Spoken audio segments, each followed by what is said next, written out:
Hey girl! Hey, how are you? I'm good. So anything exciting happening in your life recently? Actually, yes. I've been working on a project for my ACE Media class. Ooh, tell me more. So basically, it's about this woman, Christina, who murders her husband, but we're not sure why. Oh, wow. That sounds interesting. But what makes your film different from other people's? Why should I watch it? Well, our film is a psychological horror. Traditionally, in horror films like these, they are mainly focused on the murder itself. There's a lot of intense music or intense scares. However, my film builds tension more quietly. Instead of just directly showing the murder, I decided to focus more on the calmness afterward. The horror comes from how unsettling Christina and her actions are. This makes the audience feel uneasy without using the huge dramatic action and all those big effects. I also decided to do something differently by making the audience put pieces together. The viewers don't see the crime actually happening, just the aftermath of it. This forces them to engage with the story more, figuring out what happened instead of just being told. Ooh, cool. It's like the audience gets to be the detective. Yes, exactly. They have their own little mystery to figure out. Well, that's very fun.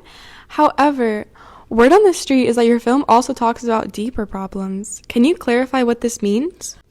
Of course. So Christina isn't just a villain, but she's struggling with a mental disability she's not even aware of having.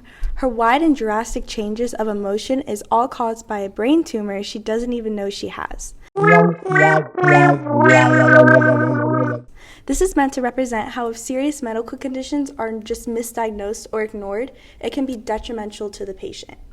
It also plays into how women's feelings and emotions are sometimes not taken into full account. Luke is always there for her, but even he doesn't realize just how much she is struggling. The doctors in her life fail her by not catching the tumor sooner, and by the time they do catch it, it is too late and the tumor has consumed her personality. It shows how women's issues are brushed off or ignored and not taken seriously. People make excuses such as mood swings or stress or simply being on their period, instead of taking into account something could actually be medically wrong. Wow. That's very deep and also very relatable.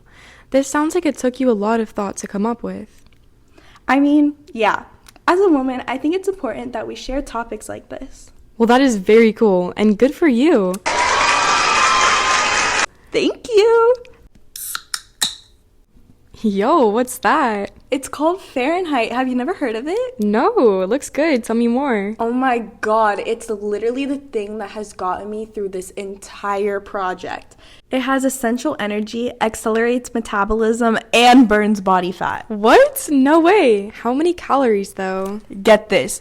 0. No way. That's perfect. Yes, I know. It's so good. Which one are you drinking right now? What flavor? It's called Tropical Vibe. It's a sparkling starfruit pineapple. It's so good. Oh, I'm not a fan of pineapple. Do they have any other flavors like berry something? Yes, they have strawberry, blackberry, blueberry, raspberry. They have a really, really good blue raspberry one. Really? Oh, that's Yes. perfect. Thank you so much for the recommendation. Of course. Oh, and you can find them at your local Publixes. So, Addison, I have to know more about this project. Okay, girl. What would you like to know? Well, first off, how is your film engaging? Like, is it going to make me fall asleep? No, girl. It shouldn't want to make you fall asleep.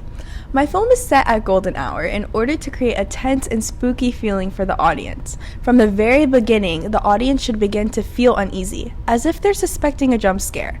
Throughout my film, suspense is the golden ticket to keeping the audience hooked. I want the audience to feel that instant creepy vibes and engage with the mystery that builds throughout, which is why I added this film at night, to build up the tension and spook factor. Okay, yeah, my timbers are shivered. You put a lot of thought into getting the audience to feel so spooked. Yeah, that's kind of the point of psychological horror. If you're not feeling a little bit of uneasiness or scared, something is definitely wrong. True. Okay, another question.